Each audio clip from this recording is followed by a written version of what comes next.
পাঁচটা বস্তুৰ কথা আমি আনৰ সৈতে শ্বেয়াৰ কৰিব নালাগে। নমস্কাৰ, আশা কৰিছোঁ আপোনালোক সকলো কুশলে আছে। গতিকে আহক আজি আমাৰ ভিডিঅ'টো আৰম্ভ কৰোঁ।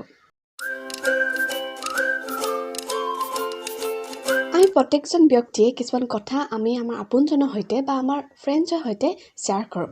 কিন্তু আমাৰ এনেকুৱা কিছুমান কথা আছে যিবিলাক কথা আমি কেতিয়াও আনৰ সৈতে শ্বেয়াৰ কৰিব নালাগে। গতিকে আজি আমাৰ ভিডিঅ'টোৰ এই টপিকটোৰ সম্পৰ্কে কথা পাতিম যে আমি কোনবিলাক কথা আনৰ সৈতে শ্বেয়াৰ কৰিব নালাগে। আমাৰ প্ৰথম পইণ্টটো হৈছে ইয়ৰ গ'ল। প্ৰত্যেকজন ব্যক্তিৰে কিছুমান জীৱনৰ লক্ষ্য আছে। আপোনাৰ আছে, মোৰ আছে, আমাৰ সকলোৰে থাকে। সেই লক্ষ্যত আমি উপনীত নোহোৱা পৰ্যন্ত আমি কেতিয়াও কাৰো সৈতে সেই লক্ষ্য সম্পৰ্কে কোনো ধৰণৰ কথা শ্বেয়াৰ কৰিব নালাগে। আমাৰ ছেকেণ্ড পইণ্টটো হৈছে আপোনাৰ পাৰ্চনেল লাইফ। মানুহৰ ব্যক্তিগত বুলি এটা কথা আছে, ব্যক্তিগত জীৱন বুলি এটা কথা আছে।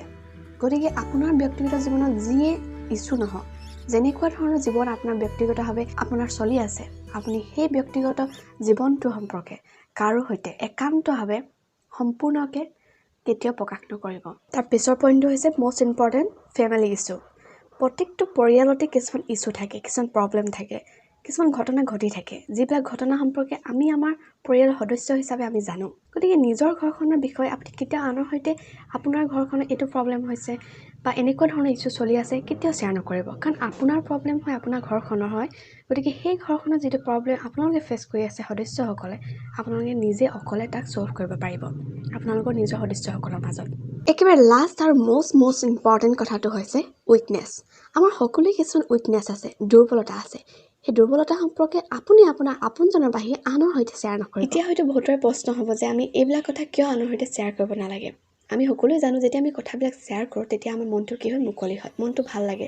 কিন্তু আমি সদায় সাৱধান হ'ব লাগে যে কোনজন ব্যক্তিৰ সৈতে আমি এইবিলাক কথা শ্বেয়াৰ কৰিব লাগে বা কিমানখিনি কথা আমি শ্বেয়াৰ কৰিব লাগে।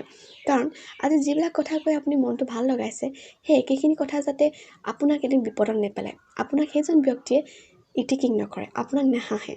সেয়েহে মই কৈছোঁ কথাবিলাক কোৱাৰ সময়ত বা শ্বেয়াৰ কৰাৰ সময়ত আমি সদায় সাৱধান হ'ব লাগে বা আমি সীমাবদ্ধতা ৰাখিব লাগে যে কোনবিলাক কথা আমি শ্বেয়াৰ কৰিব লাগে, কোনবিলাক কথা আমি শ্বেয়াৰ কৰিব নালাগে।